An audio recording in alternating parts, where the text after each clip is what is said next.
3 দিনের পোল্যান্ড সফরে প্রধানমন্ত্রী নরেন্দ্র মোদী। 1979 সালের মোরারজি দেশাইয়ের পর ৪৫ বছরের মধ্যে কোনো ভারতীয় প্রধানমন্ত্রীর প্রথম পোল্যান্ড সফর এটি।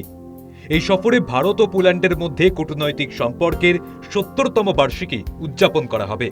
ইতিমধ্যেই পোল্যান্ডে প্রধানমন্ত্রী নরেন্দ্র মোদীকে সাড়ম্বরে স্বাগত জানিয়েছে সে দেশের প্রধানরা। পাশাপাশি মহারাজার স্মরণে ওয়ারশতে তৈরি স্মৃতিসৌধে মালা দিয়ে শ্রদ্ধা জ্ঞাপন করেছেন প্রধানমন্ত্রী। কথা বলেন ওখানকার প্রবাসীদের সঙ্গেও। এই দুই দেশের সম্পর্কে অত্যন্ত গুরুত্বপূর্ণ অধ্যায় ছিল দ্বিতীয় বিশ্বযুদ্ধের সময়কাল। ১৯৪২ থেকে ১৯৪৮ সালের মধ্যে প্রায় ৬,০০০-এরও বেশি পোলিশ মহিলা এবং শিশু ভারতে আশ্রয় পেয়েছিল।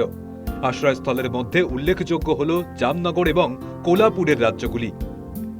নওয়ানগড়ে তৎকালীন মহারাজা জাম সাহেব দিগ্বিজয় সিং ও তার কাকা রঞ্জিত সিং এই শরণার্থীদের আশ্রয় দিতে মুখ্য ভূমিকা পালন করেছিলেন। দ্বিতীয় বিশ্বযুদ্ধের সময় যখন হাজার হাজার পুলিশ শরণার্থীকে সোভিয়েত ক্যাম্পে নির্বাসিত করা হচ্ছিল, তখন দিগ্বিজয় সিং তাদের আশ্রয় দিতে তৎপর হন। ১৯৪২ সালে প্রথম ১৭০ জন শিশু মহারাজার তৎপরতায় আশ্রয় নেয় নওয়ানগড়ে। এরপর একে একে আরও শরণার্থীরা আসতে শুরু করেন ভারতে। এই দেশের মাটিতে যেন গড়ে ওঠে একটা ছোট্ট পোল্যান্ড। যদিও পরে যুদ্ধ শেষ হলে শিশুসহ ওই শরণার্থীরা একে একে ইউরোপে ফিরে যান, কিন্তু তারপর থেকেই শরণার্থীদের সঙ্গে মহারাজার সম্পর্ক আরও দৃঢ় হতে থাকে। তবে শরণার্থীদের আশ্রয় দেওয়ার এই কাজের স্বীকৃতি তিনি কোনোদিনই চাননি। পুলিশ শরণার্থীরা মহারাজার এই পদক্ষেপে খুশি হয়ে তাকে সম্মান প্রদানের ভাবনা নেন।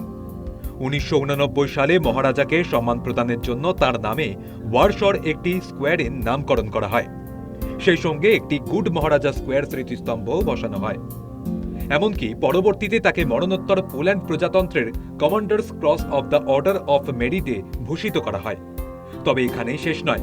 যুদ্ধের ভয়াবহতা থেকে রক্ষা পাওয়া ১,০০০-এরও বেশি পুলিশ শিশুদের নিরাপদ আশ্রয়ের ব্যবস্থা করা ও বাকি শরণার্থীদের মূল আশ্রয়ের ব্যবস্থা করার জন্য মহারাজার এই পদক্ষেপকে আজও পোল্যান্ডে স্মরণ করা হয়।